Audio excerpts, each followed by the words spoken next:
Biotin supplement சாப்பிட்றது ஒரு ஏதோ புதுசாக ஹேர் சீரம் ட்ரை பண்ணலாம்னு நினச்சிங்கன்னா இந்த வீடியோ ஃபுல்லாக பாருங்க. வணக்கம், நான் doctor Divya Thangaraj, MD homeopathic consultant. உங்களுக்கு ஹேர் தின்னிங் ஒரு முடி ஒல்லியாக இருக்குன்னு நினச்சிங்கன்னா உங்களுக்கு விட்டமின் டி சத்து குறைபாடாக இருக்கலாம். ஆர் உங்களுக்கு போதுமான அளவில் சூரிய ஒளி படலைன்னு அர்த்தம். ஸோ டெய்லி சூரிய ஒளி படுற மாதிரி பார்த்துக்கோங்க. உங்களுக்கு ஹேர் ஷெட்டிங் ஒரு முடி உதிர்ற இந்த பிரச்சனை இருந்துச்சுன்னா உங்களுக்கு ஜிங்க் அண்ட் இரும்பு சத்து குறைபாடா இருக்கலாம். உங்க குடல் ஆரோக்கியம் சீரா இல்லைன்னு அர்த்தம். அதனால தான் ஹேர் ஃபாலிக்கல் வீக் ஆகுது. பிகாஸ் இது ஜிங்க் அண்ட் இரும்பு சத்து நம்ம உடம்புல சேராம பாக்குது.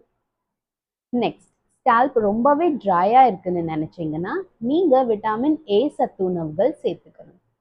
இப்போ உங்க முடி ரொம்ப டேமேஜ்டா பிரிட்டலா இருக்குன்னு நினைச்சீங்கன்னா இது விட்டமின் இ சத்து குறைபாடா இருக்கலாம். பயோட்டின் மட்டும் சாப்பிட்டா இந்த பிரச்சனைகள்லாம் போகாது.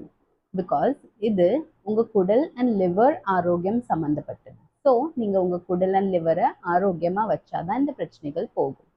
கமெண்ட்ல hair thinning, hair shedding, hair breakage இந்த மாதிரி உங்க இஷ்யூ என்னன்னு சொல்லுங்க. அதுக்கு ஏற்ற மாதிரி நான் உங்களுக்கு உணவு என்னெல்லாம் சாப்பிடணும்னு ரிப்ளை பண்றேன்.